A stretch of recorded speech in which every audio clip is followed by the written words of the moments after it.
This is Dave, and I'm here with Ethan, and together we are Dave and Ethan's 2000-inch Weird Al podcast, episode 210-inch. On this episode, we interview music expert, author, and Weird Al fan, Ray Padgett. It's Dave and Ethan's 2000-inch Weird Al podcast. It's a podcast about Weird Al. It's Dave and Ethan's 2000-inch Weird Al podcast. Seriously, the whole podcast is about Weird Al. Dave and Ethan's 2000-inch Weird Al podcast. You don't have to listen, but we're glad you are. Dave and Ethan's 2000-inch Weird Al podcast. Hello, Ethan. I hope you and all of our listeners had a great American Halloween. And did you get any good tricks or treats? I got a rock. Well, at least you didn't stay up all night again, like last year, sitting in a pumpkin patch waiting for the great pumpkin. Yeah, didn't. Anyway, hey, I know after last episode, we each told intern Frank to tell each other that there were a few items we wished we'd had covered as part of our Polka Party Definitive Top 5, but we were, of course, too distracted by intern Frank's excruciatingly severe body odor to remember. Yeah, there was just a few small points. All right, I'll start. So first of all, I know we mentioned that Polka Party was released on October 21st, but we neglected to mention that was just 2 days before Weird Al's 27th birthday. How cool. It's still crazy for me to think about how young Al was with some of these early albums. Now, we did talk about the cover art in depth on our definitive top 5 album cover art episodes with Kelly Phillips on episode 44-inch and episode 45-inch, but intern Frank should have definitely reminded us to talk about that cover art again. Yes, to remind everyone, the album cover art features Weird Al dressed in lederhosen, holding an accordion, inside of this punk rock club atmosphere with all these punk rockers all around him. It's such a hilarious juxtaposition and definitely makes it one of the funniest cover arts in my opinion. And what's really great is this sort of same joke of polka being this hardcore thing is played on in Weird the Al Yankovic Story during the Polka Party scene. Yeah, when I first saw that scene, I thought it might have been an homage to the Polka Party cover art. All right, we also intended to touch on the album name, Polka Party. Yes. Now, in fact, Polka Party is a common name for other polka albums, and I wonder why that is. One of life's greatest mysteries, if you ask me. Regardless, Weird Al was certainly paying homage to his 4 polka-ers, but was that a good idea or not? Well, maybe not, because having polka in the title very well could have contributed to the lackluster sales and charts for the album. But, I mean, if you weren't already a Weird Al fan in on the joke, would you want to take a chance on an album called Polka Party? All very good points, and intern Frank definitely should have reminded us to mention them last episode. All right, well, now let's get on to all of the hate mail that we received after our definitive top 5. Oh, would you look at that? No hate mail came in at all! Finally, everyone must completely agree with our definitive top 5 rankings. Oh boy, it sounds like we've got a message on the 347 Spatula Hotline, the official hotline of Dave and Ethan's 2000-inch Weird Al podcast. All right, intern Frank, let's hear it. You know, one of those days has the number 1 in its title. I'm not sure why you felt the need to put it all the way at the bottom of your top 5 Polka Party countdown. Dave, Ethan, let's talk. Also, let's talk about this song's just 6 words long. Hey! Oh, it seems like UH Jeff got cut off a little bit at the end there. Well, that's fine. I'm not sure what he was rambling on about anyway. Oh, sounds like we've got another call on the 347 Spatula Hotline. Let's hear this one, Frank. Dave and Ethan, Joe Jaffa here. Listening to your Polka Party Top 5 definitive list reminded me of this personal living with a hernia story. Some of your listeners may know this from stories I've told either in person or on Wowway over the years. But when I was 4 or so, I had a hernia surgery. I'm pretty sure it wasn't Gwynel, but don't hold me to that. Years later, I was listening to Polka Party with my friend Brett, and the song came on. We must have been in 2nd or 3rd grade.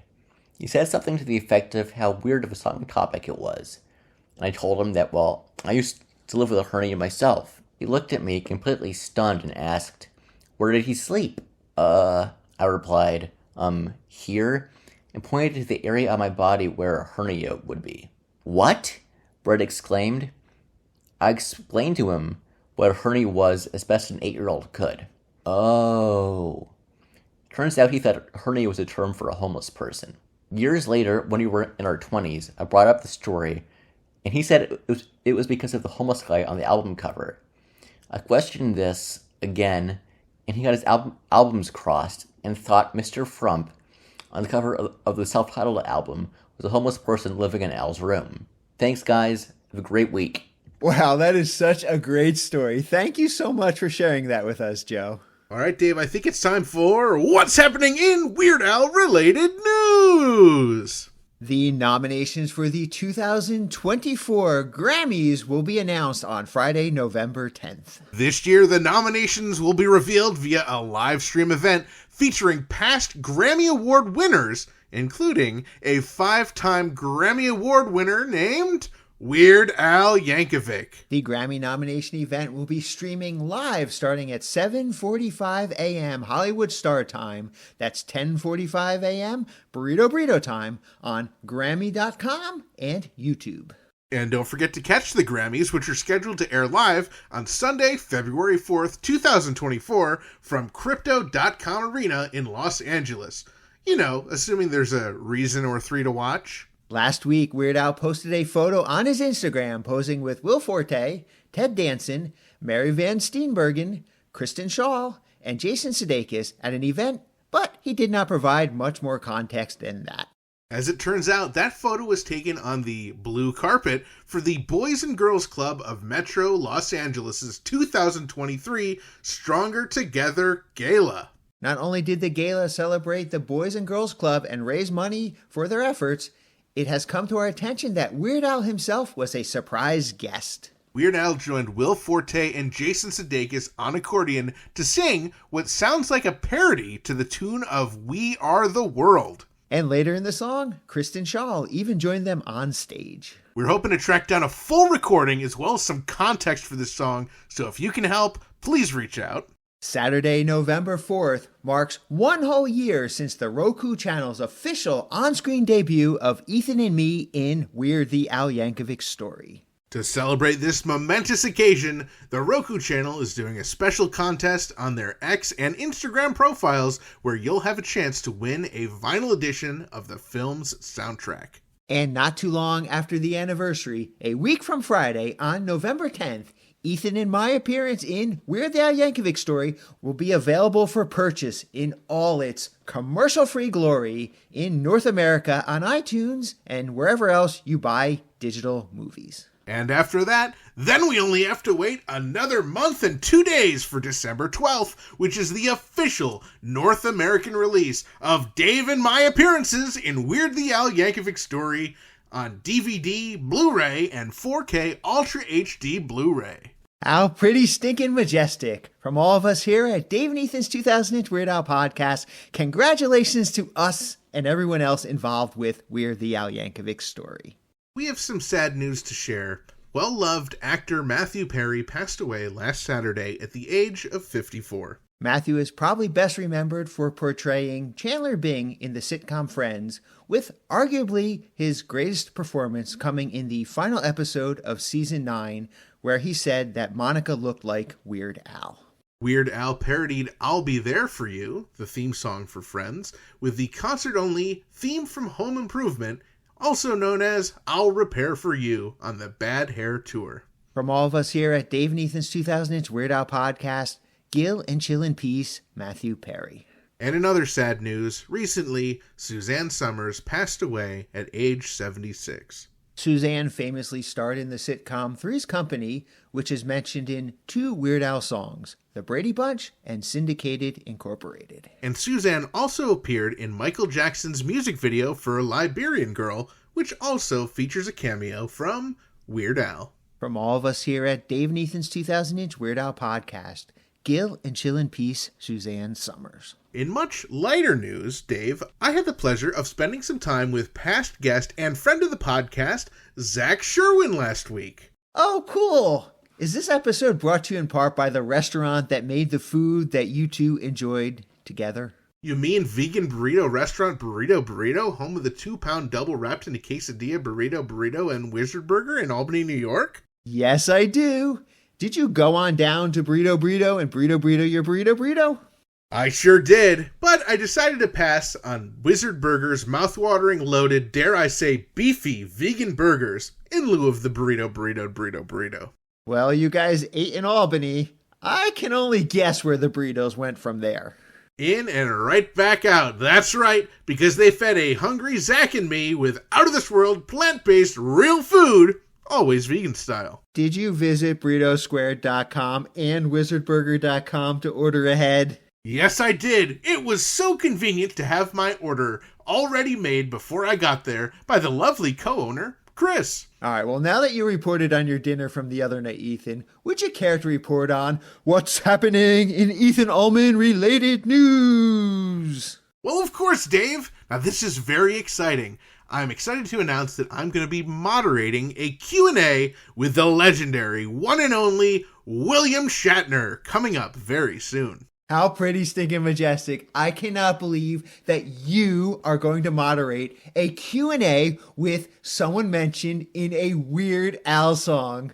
Is he known for anything else besides that? Yeah, a few things. Anyway, please tell me you're doing this at a venue that is within walking distance from my house. Sorry, Dave. The event is going to be in Florida. Aw, man! I don't live in the right area of the country to attend interviews like this. Well, sorry about that, Dave, but if you happen to find yourself in the state of Florida, I'm scheduled to moderate the event in Jacksonville, Florida on Sunday, November 12th at Florida Theater. Oh, hold on a sec here. Florida Theater? Where Weird Al has performed 7 times? Yes, that's right, Dave. Well, why didn't you say that in the first place? How can I get tickets? You can get tickets and more information about all of William Shatner's live shows by heading over to williamshatnerlive.com. Oh, man. I'm afraid I'm going to have to miss it. I'm supposed to intern sit Frank that night. Ugh. Well, Dave, we're sure going to miss you there, but I am very excited for us to get to our interview this week, so why don't you take it away? Ethan and I are super thrilled to welcome to the podcast the founder of the blog Cover Me, the largest blog devoted to cover songs. His music writings have appeared in Spin, MTV, Vice, Consequences of Sound, and so much more. He is an ultimate expert on cover songs and a huge Weird Al fan. Welcome to the podcast, Ray Padgett. How are you doing, Ray? I'm doing great. Thanks so much for having me. It's been a long time that we've been talking about having you on the show, and we even met you last year on the tour. That's right. Burlington, Vermont, at the Flynn, just down the street from me. And then Ethan, Dave, I don't think you were at this one, but Ethan, we ended up seated like a row or two apart at that Webster, Massachusetts show. At That's right. Indian Ranch, I think it was. Oh, that's right. I was just talking to someone about that show the other day. It was a very good show, but it was also weird because Al walked out on stage and said, "Hello, Providence, Rhode Island." I know. I couldn't tell if that was a bit at first, but I'm pretty sure it wasn't. Yeah, that's like the most memorable thing from that show for me. I couldn't tell you what songs he did, but I remember Emo Phillips had a couple good jokes about the fact that they were still calling it Indian Ranch, which pretty much everyone else, especially in a liberal place like Massachusetts, would have dumped that name years ago. You'd think, yeah. They were hanging on, yeah. Emo had some fun with that. Well, so Ray, as Dave mentioned in the intro, you are an expert when it comes to music, and you do a lot of music writing. Before we get into some of that, I would love to hear about your experiences with Weird Al. When did you get into Weird Al? Sure. So, the cliche of everyone's favorite Weird Al album is the one they heard at 13 is probably true for me, and I would have been about 13. It was Running with Scissors. That was my era. That's when I was in middle school. And a friend of mine brought it over and played it, and I just remember it sort of blowing my mind. This was also an era when I was, listening to like Top 40 radio, so I'm sure I knew all the songs he was parodying. And as soon as I earned enough allowance money, I went out and bought that one, and then subsequently the rest. Yeah. Yeah, similar, I think, to all of us. Once we heard the first one, we then spent the rest of our money on more Weird Al stuff. And for Dave and I, the rest of our lives have been spent buying Weird Al stuff. So you can definitely relate. Yeah, it was funny. I'm sure like you guys and like a lot of people, going obviously, as the new albums come out, you keep up with them. But of course, at that point, Running with Scissors, there's like a 15-year back catalog. So, you're going farther and farther back. And the farther you go, the fewer parodies you recognize. But if they're good enough, it doesn't matter that at a certain point, I probably, I'm like 15. I don't know any of the songs that he's parodying on, some of the 80s albums probably. But, you look them up later. And that's like crazy about the Weird Al thing is I've noticed that too. I started a bit earlier than you and Ethan did with my Weird Al fandom, but even I still had to go back a few albums. And yes, when you go back the few albums, those songs, those parodies, you might not be familiar with the originals, but the songs, they hold up themselves as their own songs, which is incredible. So you don't even need to know that they're parodies, on those albums as well. Yeah, in many cases, it was years before for again, some of the sort of lesser known songs, it would be years before I even knew what was the parody and what was original, because some of the songs, plenty of the songs he parodies were hits, that year, but then time did not treat them well and they were immediately forgotten. We can all name plenty of those songs that, well, it seemed like a good idea at the time, but, often his versions are better than the originals. Absolutely. Always, I think. Now, speaking of, versus the originals, Ray, you've sort of carved out this niche in your writing talking about cover songs. So you have the website covermesongs.com. You wrote the book Cover Me, the stories behind the greatest cover songs of all time. Where did your fascination with cover songs come to be? It sort of came when I was in college. I was a big, and still am, Bob Dylan fan. And at the time, he was, Weird Al was like my first guy, and Bob Dylan was my second guy. And Bob Dylan, when I was in college, had this radio show called Theme Time Radio Hour, where he would, basically it was like Bob Dylan the DJ. He'd spin songs he liked. And he did this one very early on where he did a version of the Gershwin song Summertime, Summertime and the Livin' Is Easy, that one, which I knew the song, but it was, all the versions I knew were like slow and languid, and the version Bob played was this version by a guy named Billy Stewart, a soul singer in the 60s who unfortunately passed fairly earlier. He might have been a big star.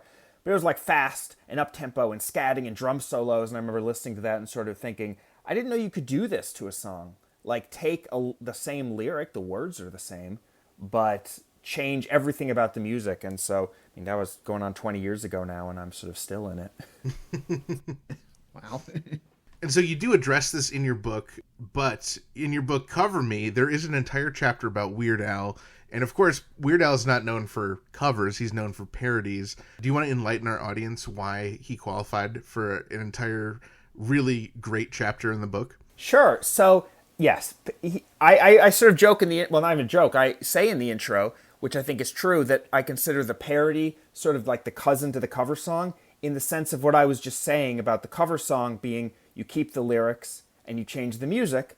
The parody is the exact opposite. You keep the music, but the lyrics are totally different, right? And so that describes much of Weird Al's music. There's one exception, though, where he does keep all the original lyrics and change all the music, and that is in the polka medleys. So that was sort of the conceit of how I justified, the theme of this book was like 20 mostly very famous cover songs, the stories behind them, Aretha Franklin doing Respect or Adele doing Make You Feel My Love. So the Weird Al version's a little bit of an outlier, a little bit of sort of a passion project for me, shoehorning that in. But that was how I justified it. It's like the polkas are covers. He's keeping the original lyrics. I think it counts. Absolutely. I love that you wrote about it, and you wrote about it so well, and it seems like reading it that maybe you talked to Weird Al for this book. Is that true? Yeah, I talked to him fairly extensively for it, and it was sort of a personal thrill, obviously, as someone who's been a fan for years, but my sense is that he's such a nice guy. Even if he hated it, I'm sure he would have been polite.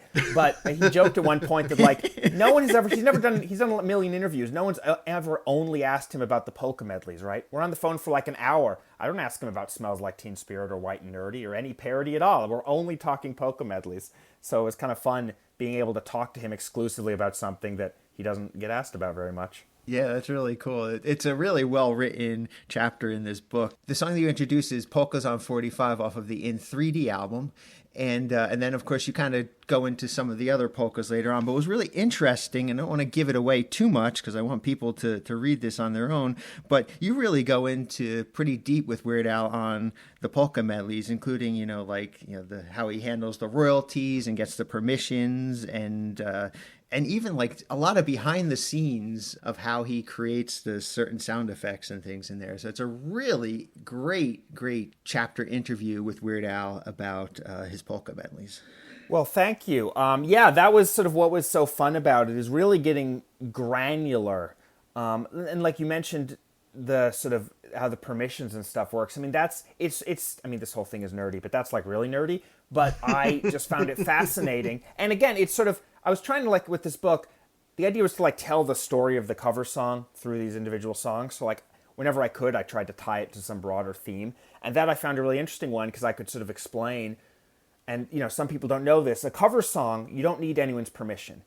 You, Ethan and Dave, could go out and cover a Beatles song tomorrow, and you don't need Paul McCartney to say, yes, it's okay for you to do this, right? It's just you pay a set fee, and it's very straightforward. But where the polka medleys become very interesting in terms of that, and this was something Al sort of walked me through, was that flat fee is the same whether you cover the entire Beatles song, as most people would, or whether you cover one line of that Beatles song. Meaning that in a polka medley, if he's doing 12 songs, he can do it. He doesn't need anyone's permission, but he would have to pay 12 times the normal fee. He'd have to pay 12 full fees, which, as he and his manager explained to me, that's like the full budget of the album. So there's all these sort of long and honestly what sound fairly painful negotiations with the various publishers, literally down to the fact that it would be Al, I think, used the example of he's like, all right, I would do the math, and the Talking Heads song Burning Down the House takes up exactly 7% of this polka medley. And so we need to negotiate that we're going to pay you 7% of the usual rate. But then the Clash song only takes up 2%. So that publisher, we have to get them to agree to only take 2%. So, I mean, it's really down to that level of granular detail, or else they blow the whole budget on the polka medley and there's no other songs on the album. Oh, it's so great. Yeah, I love that kind of stuff. I mean, obviously, Dave and I love the granular when it comes to Weird Al, or else we wouldn't have this podcast. But you do a really great job exploring definitely some parts of the polka medleys that I've never seen explored with Al before. So it's a really great chapter. I really do like your writing style. Well, it's very kind of you. Thanks. So I'm curious, Ray, what were some surprises you learned talking to Weird Al about his polkas? Oh, there were, a bunch. One that sort of jumped out at me is just, in general, I already knew Weird Al is very fastidious. I talked to Bermuda for that chapter as well, and I think the word he used was meticulous. He said something where he's like, I don't want to say anal, so I'll just say he's meticulous. But they were sort of going into the detail of the polka, obviously it's built around the band, the accordion first and foremost, banjo, drums, etc. But of course, there's a bunch of sound effects included. And they were talking about how every single time, they want a duck whistle or something, they record it in the studio. They'll do 10 or 15 takes until they get the perfect duck whistle sound effect. And Bermuda actually told me, he was sort of every time I say to Al, hey, we're using the same sound effects as last time. I can just pull them up on the computer and hit the button and insert them. And Al's like, no, we need to record them live again. And so they'll, drag out the duck whistle sound effect or whatever makes the gunshot noise or, all these things and just do it live in the studio, which, as with so much of Weird Al's music, I just find it fascinating how seriously he takes silly music, and the polkas are no exception. Yeah, that was something that I knew that he liked to recreate sounds live, and of course the Weasel Stomping Day, we've gotten a video of that, and I know just in talking to people on the podcast, we've heard when he brought his dentist in to actually drill a human tooth for cavity search. But the fact that he really doesn't go into the sound effects and he makes them all himself, I don't know that I really knew or expected that, and it's almost not surprising though, because Al really does put in 127% in everything that he does, so it makes sense. Yeah, and the polkas especially, it's just fascinating because by his own admission, and I don't mean this as a criticism, they're somewhat formulaic, right?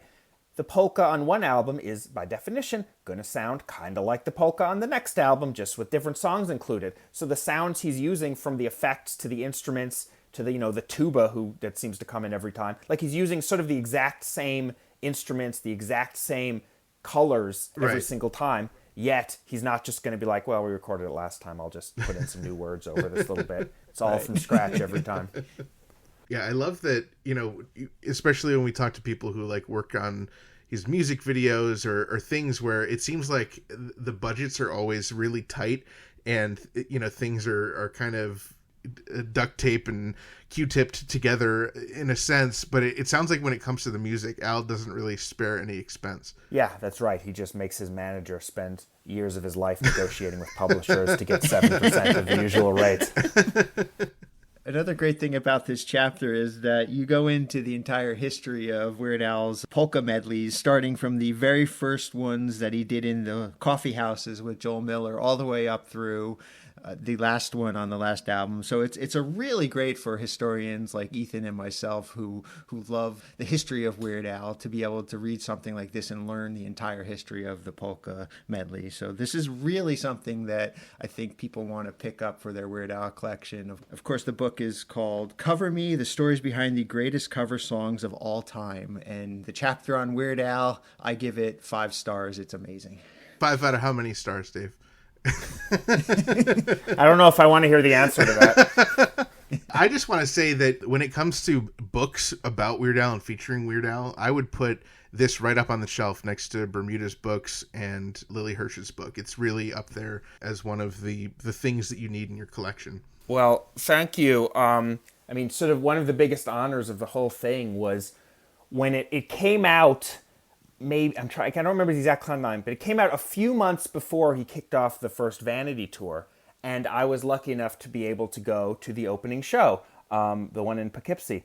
And so I emailed Jay, and he set up a thing for me to meet Al, because we had just talked on the phone. Right. He didn't know what I looked like. We never actually met, but I was able to present him with the book, and I didn't know if he'd even remember having talked to me. But I gave him the book. He's like, "Oh, you're the guy. I read this chapter," and I don't exactly remember how he phrased it, but he was basically he said he liked it, but also just he's like, "You really got it right."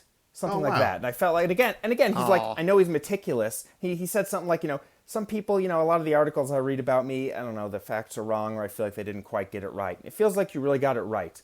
And I took that, sort of as a huge honor coming from him, because he does clearly read stuff about him. He does pay close attention to this stuff, and he's, as Bermuda said, meticulous. So the fact that he didn't feel like I either got facts wrong or just missed the mark somehow was really meaningful to me. Yeah, and I would say that, I've certainly read news articles and even books where they'd get even just small facts wrong, and they kind of stick out to me like a big, flashing light, but I didn't notice anything out of place reading yours. It was well written and 100% accurate as far as I'm concerned. Yeah, that's what they say about, I think, books or just any sort of nonfiction in general, that even a small fact wrong, it's it makes the reader wonder if they're getting these small details wrong that I'm noticing. Right.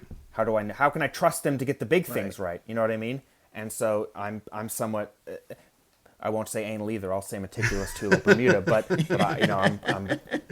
I try to be really careful about that, because you say 77 instead of 76 for something, 1976. Does it really matter? No, but someone who knows enough to catch it is going to wonder, what else? What am I missing that's also wrong here? Absolutely, yeah. And there's so many things out there that it just, I get turned off from the whole thing when I read it or I see something, and it's just, I really appreciate you did that. Now I'm really curious for you to tell us about your book. This is not about Weird Al at all. It's called "I'm Your Fan: The Songs of Leonard Cohen." How does this tie into Weird Al? I was about to say, it's not about Weird Al at all, except for, speaking of percentages, maybe 0.25% of it is about Weird Al. I just looked it up because I couldn't quite remember. There's literally 2 paragraphs of this book is about Weird Al. So everyone rush out to buy it for your Weird Al shelf for those 2 paragraphs. But so this was a book in the 33 1/3 series, which has these they're kind of like pocket books about individual albums. And the conceit of mine was, it's about one album in specific, which is the one you just mentioned, I'm Your Fan, The Songs of Leonard Cohen, which is a tribute album to Leonard Cohen. It includes covers by REM and the Pixies and people like that. So, covers, kind of my thing. But then also using it as a lens to talk about the phenomenon and the history of the tribute album generally. And so that's where the Weird Al part comes in. He did not, sadly, cover any Leonard Cohen songs for that specific album, But when I was looking at the history of the tribute album, I was sort of trying to, chart a chronology. They started in the 80s, and then they were kind of big business in the 90s with CDs. But then I was trying to figure out, obviously now anyone can curate a tribute album, and I was trying to trace the history of like what were some of the first tribute albums to be put together, not by record labels, not by music business muckety mucks, but by fans.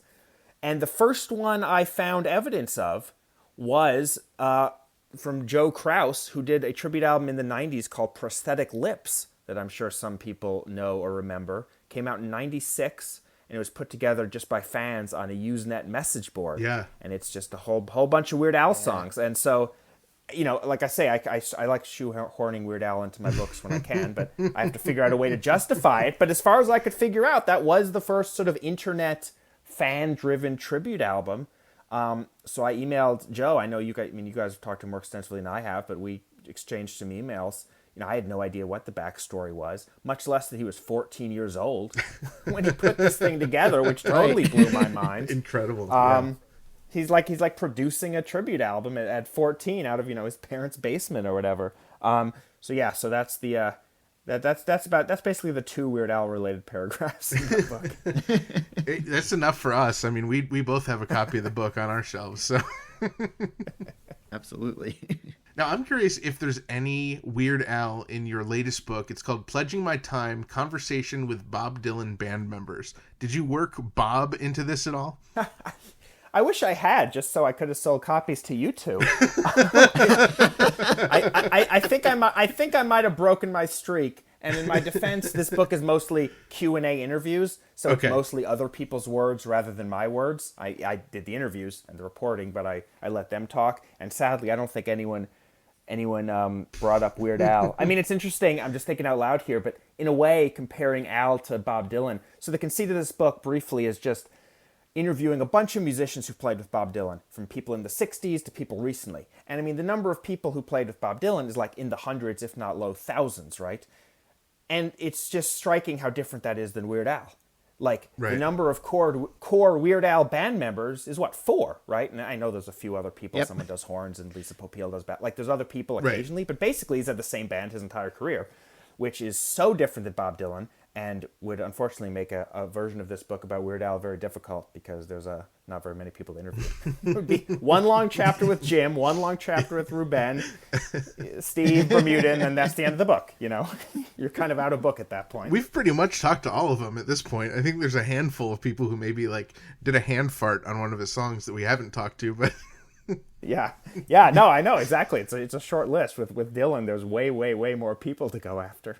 And so what does it take to be a Bob Dylan member? Is it just performing on one show, or did it actually boil down to his different recording sessions? It's everything. I have some fun stories from people who sat in one time without any rehearsal, never even spoke to the guy, and he asked him to play the entire show on sax, and then he left and they never spoke to him again. To people who were band members for years and years and have all these amazing backstage stories. I mean, another reason, just comparing Dylan to Al in that case, now that I'm thinking about it, is another reason this works so well for Dylan, and in some ways might not work so well for Weird Al, is that Bob Dylan is an extremely strange man, enigmatic, mysterious. Everyone has these crazy stories of weird stuff he said or weird things he did, whereas, I'm using the word weird, Weird Al, in his behind-the-scenes life, by all indications, is a nice guy, a normal guy, not that wacky or bizarre or enigmatic or mysterious or frankly weird, right? Bob Dylan, in some ways, behind the scenes, is probably weirder than Weird Al is, which is what makes a book like this so interesting. It's so true. Well, as the ultimate expert on all things Bob Dylan, we need to know your thoughts on the song Bob, which of course is the Bob Dylan pastiche. I think it's genius. And, it's funny, I was rewatching the video and I'd sort of forgotten. I remembered, of course, so the video, I'm sure everyone's seen it and people probably know, but it's a direct parody of a famous video that Bob Dylan himself did for the song Subterranean Homesick Blues in 1965. Which some call the first ever music video. This is, of course, 20 years before MTV, but he's holding the cards and he's got the lyrics. Mm-hmm. And like with everything with Weird Al, I remembered the parody of the video generally, but I've forgotten the details. And like Weird Al, in the original Bob Dylan video, just off to the side, in the background, you can barely see them, are Allen Ginsberg, the poet, and Bobby Newirth, a musician, both of whom were like, basically Bob Dylan's friends. And they just talk quietly off to the side, and then they walk away, and that's it. Weird Al honestly could have gotten away with just forgetting that part. No one's really watching them. But no, he has, I think it's Bermuda and Jay playing those roles. Yep. Off to the side in the background, basically not doing anything. And then I was watching it again, and I noticed there's all these trash bags, and I was like, did he just pick a crappy alley, or does the Dylan video have all these trash bags? So I pulled up the Dylan video. Of course, there's a ton of trash bags. It's like the attention to detail is just phenomenal. And then, of course, forget the fact that like the entire thing is palindromes. It kind of blew me away. And it came out, if I recall, like 2003, I think, which was probably right around or maybe even before the time I was getting into Dylan. So I doubt I knew Bob literally before a single Bob Dylan song, but I probably knew Weird Al's version of Bob Dylan before I knew much about the man himself. That's incredible. I would love to know how Bob Dylan or any of his thousands of band members, how they feel about the song. Do you have any indication of that? Anything that didn't make it into your book? I wish I did. Now you've got me curious too. It'd be funny because I wish I'd talked to you guys a few months ago. I've been doing all these interviews promoting the book, and one question people have asked me a lot is like, if you ever interviewed Bob Dylan, who doesn't do interviews and sure as heck isn't going to talk to me, but if you ever interviewed Bob Dylan, what would you ask him?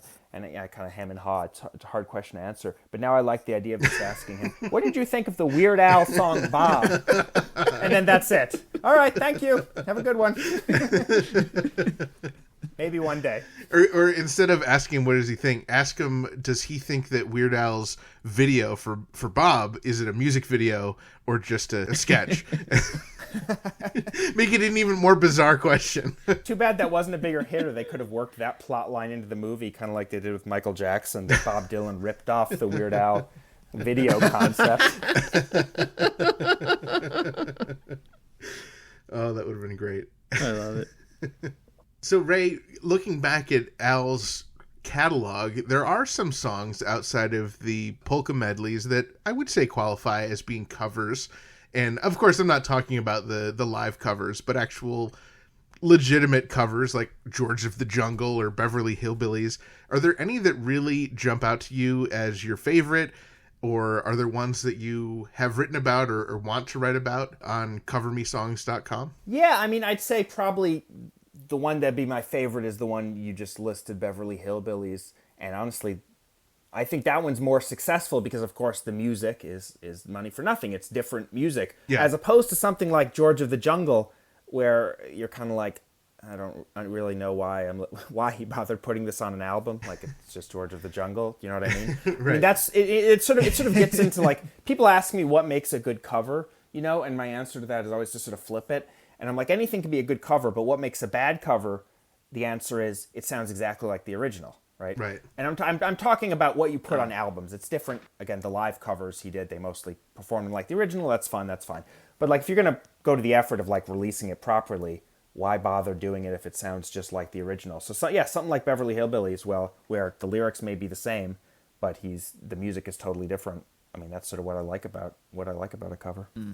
Yeah, that one's sort of the rare, like, it's a cover and a parody at the same time, which is, I don't know if any of his other songs really fit that bill. No, it's the polka medleys. That's sort of I know it's not parody exactly in the same way, but like in terms of the changing the music and keeping the lyrics, which is what every cover does, it's fairly unusual in Al's discography. Mm. Now, being that you have probably a much better understanding of Bob Dylan's catalog than Dave and I, and I mean no offense to you, Dave, I couldn't name a single Bob Dylan song, so I'm averaging ours together. But Ray, is there any Bob Dylan song that you think would be ripe for a Weird Al parody? Oh, that's a great question. You'd want it to be something. So Bob Dylan is funny, right? But you'd want to pick like the least funny Bob Dylan song, because it reminded me, when I was talking to Al about the parodies, I was rereading this before we talked, and he was saying something which I thought made a lot of sense, which was that the songs that, not the parodies, the polka medleys, the song that worked best for the polka medleys often are the songs that are very serious, that are very self-serious. You know, he mentioned Nine Inch Nails, like someone who's like really angsty and takes themselves super seriously, and then you like give it like goofy polka music and tuba fart sounds, and you know.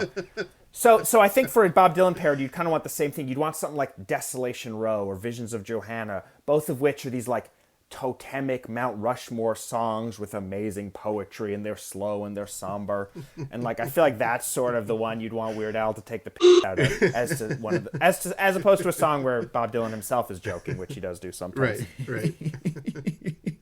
And so how did you get into Bob Dylan? Was it a friend playing an album for you, or how did you discover his music? It was through, my dad had a couple records that I listened to. This would be in high school, again, sort of a few years after I got into Al. And I liked them enough that somehow I saw that Bob Dylan was coming to Chicago, where I grew up, I think, junior year of high school. And I sort of talked my dad into buying tickets. My dad wasn't like a huge fan, but, you know, he grew up in the 60s. You remember Bob Dylan. And just, you know, Bob Dylan is, I keep coming up with contrasts with Weird Al, and here's another one. Weird Al's a crowd pleaser, right? He wants everyone to have the best time, everyone to go home smiling. Bob Dylan's the exact opposite. He frankly couldn't give a crap whether the audience likes what he does. He's going to do what he does, right? And so I went to this show, and it didn't feature a single greatest hit. It didn't feature any songs I recognized. The songs he did play that I later learned, he had rearranged so they sounded nothing like the album versions. And like, I'm not even sure I liked it, but it was like interesting enough because it was so different than every other show I'd seen, including, I think I'd seen Al by then. I think I saw him the previous summer for the first time. And so the fact this artist being so sort of uncompromising and just following his own vision, to hell with what anyone else, including the people who paid to see him, thinks. I mean, a lot of people don't like Bob Dylan concerts for that reason, but those of us who get into it, like, find that just so fascinating. And so that concert really is what turned me from someone who is curious into someone who's like, I really need to learn a lot more about this guy. I guess you could say that Al sort of did that in a sense with the Vanity Tours, where he said, I'm not playing any of the hits, I'm playing all original songs. And, you know, of course, to fans like the three of us, we're thrilled to get to hear, you know, some of these songs that we may not get to hear on a normal tour. But then also added to that is the straight cover each night. Was that just, you know, music to your ears, for lack of a better cliche, when you found out he was doing these straight cover songs at each concert? Oh, it was totally phenomenal. And like I said, I think you guys were probably there too. I was at the first one at the Bardavon. And was Smoke on the Water? Was that the first one he did? Do you guys remember offhand? At that, not the recent one, but the first time he did the Vanity Tour. That sounds right. I'd have to look it up though to be confident. But anyway, it was the first whatever it was. It was the first time he had done this, and so he like starts playing these chords, and I'm thinking, a Smoke on the Water parody? Like, am I forgetting that from an album? Then of course he starts singing the actual lyrics. And I was like, what is happening? And then of course within a week or two, I don't know, from Reddit or something, I saw that he was doing a different one every show. And yeah, it blew me away. It's far deeper into straight covers than he's ever gotten. Yeah. I mean, there's no competition. He basically doesn't do next to no covers his entire career, with a few exceptions. Then all of a sudden in 1 year, he does, I don't know, 50 new covers or something. And then of course they released them all on Stitcher, and thankfully someone, you know, compiled them all, so I got the mix, and it's just amazing. And of course, and this is true for covers generally, and one of the things I like about them, they're a good window into an artist's influences, what music they love, what they're listening to. I mean, a few of the ones he did are like, you know, goofy or sort of novelty covers, right. But a lot of them are clearly like, you know, Talking Heads or something, like Violent Femmes. They're like bands he loves. You know, he's showing off Diva, whoever. He's showing off these songs and these bands he loves, and it's sort of this amazing window into, you know, the songs he grew up with, the songs that influence him, the songs he loves, in a way that, you know, you don't necessarily get as directly with most people, or even with him most of the time. Because even if you get, you know, an interview with Al where he talks, like someone asks, who are your favorite music artists, we'll probably hear the same, you know, handful of bands he says in every interview. So this is sort of a deeper look at that. That's a really interesting way to look at it.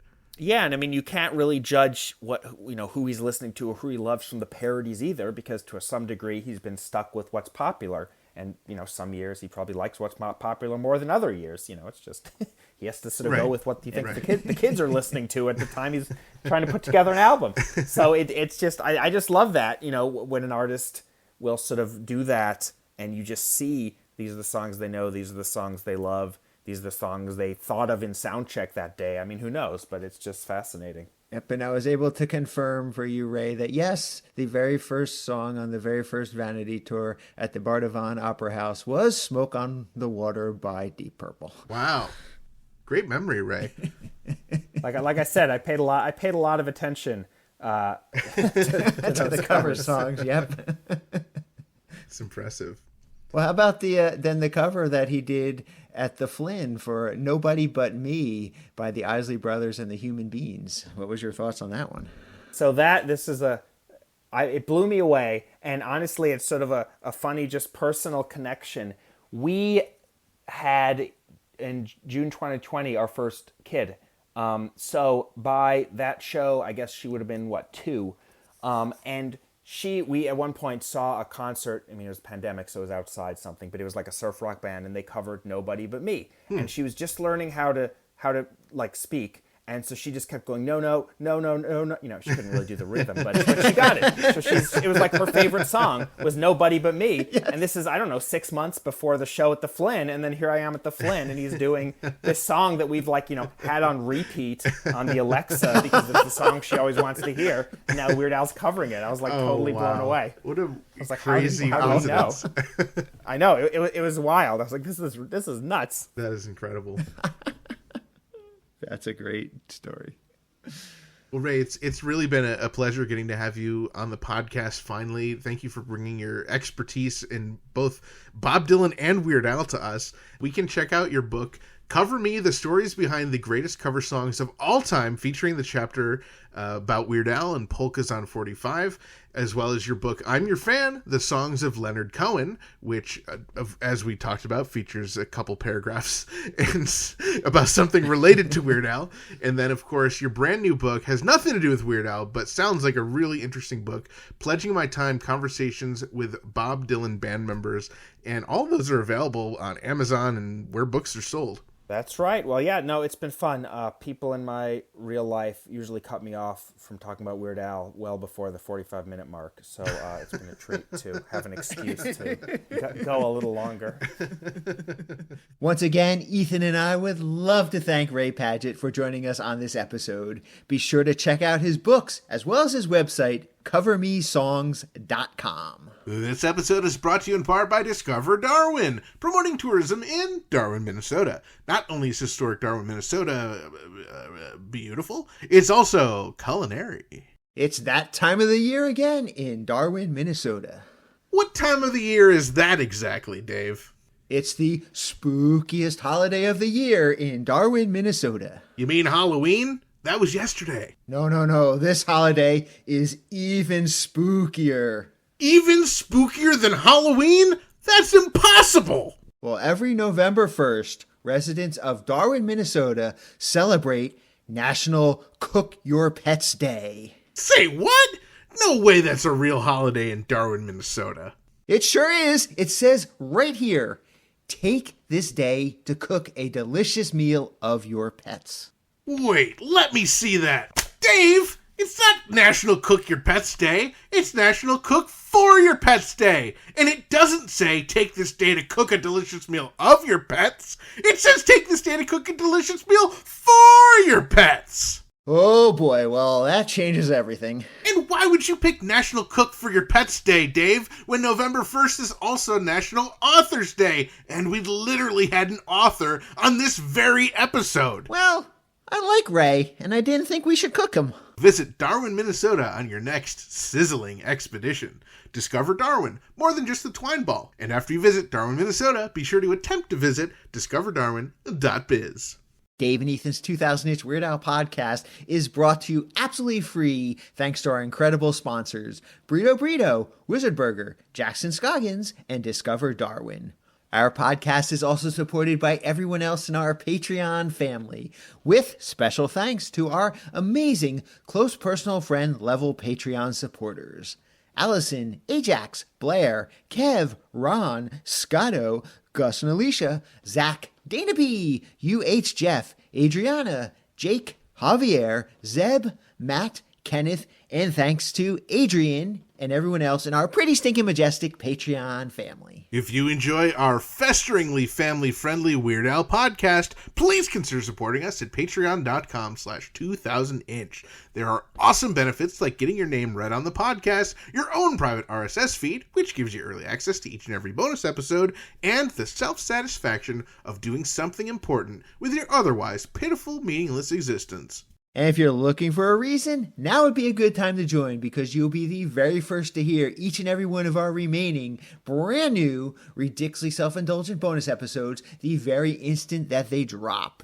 And do not forget to check out our official merchandise shop over at shop.2000inch.com. All proceeds from purchases go directly towards supporting our podcast. We love hearing from our listeners and other Weird Al fans, so be sure to join our Facebook community at group.2000inch.com and visit our Discord server for even more riveting Weird Al and Red Rum to Goody related conversations. You can find both of them linked on our website, as well as information about past episodes and guests over at 2000inch.com or weirdalpodcast.com. And while you're on that website, make sure you click on Ridiculously Self-Indulgent bonus episodes to follow along with our adventures on tour, or Black and White and Weird All Over bonus episodes for our special series where author John Bermuda Schwartz walks us through his first book, page by page and picture by picture. Keep up on new episodes, podcast news, and events by following at 2000inch on Facebook, X, and Instagram. And be sure to subscribe everywhere you listen to podcasts so you don't miss a single episode.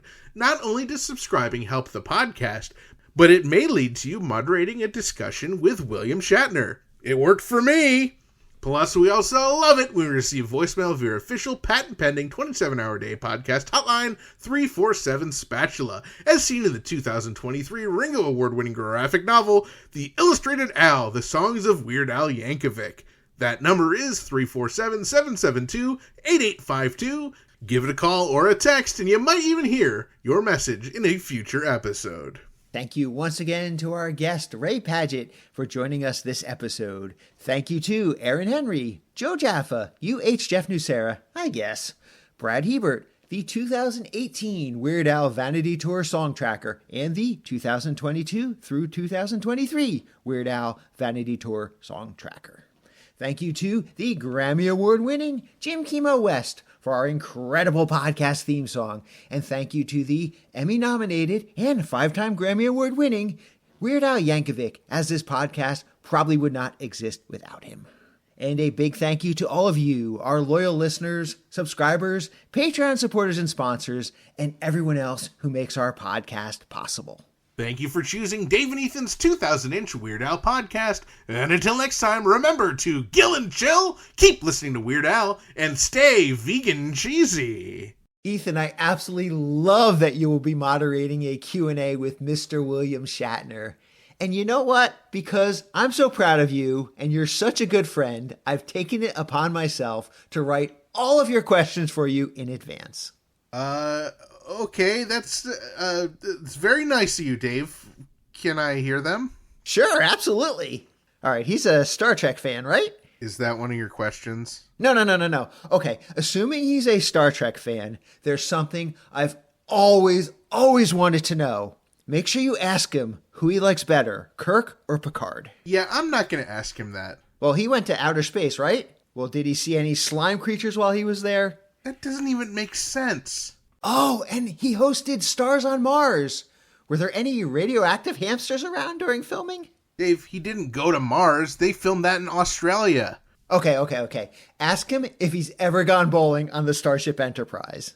Dave, have you even seen Star Trek? Yeah, I've seen each Star Trek 80 times. Plus, I'm fluent in JavaScript as well as Klingon. Dave, you're pitiful. And what exactly are you wearing anyway? Your homemade Star Trek uniform really ain't impressing me. It's not homemade. I bought it on eBay. Oh, speaking of which, will you ask him if I can bid on his old toupee? I can't ask him that. I'll give him $5. Dave! Okay. You're right. That would be tacky. So instead, can you ask him how many molecules were in Leonard Nimoy's butt? I'm trying to win a radio contest.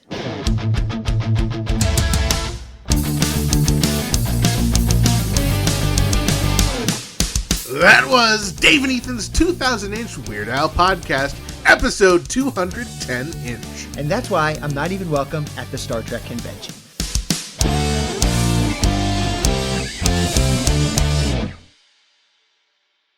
I wish I had, just so I could have sold copies to you two.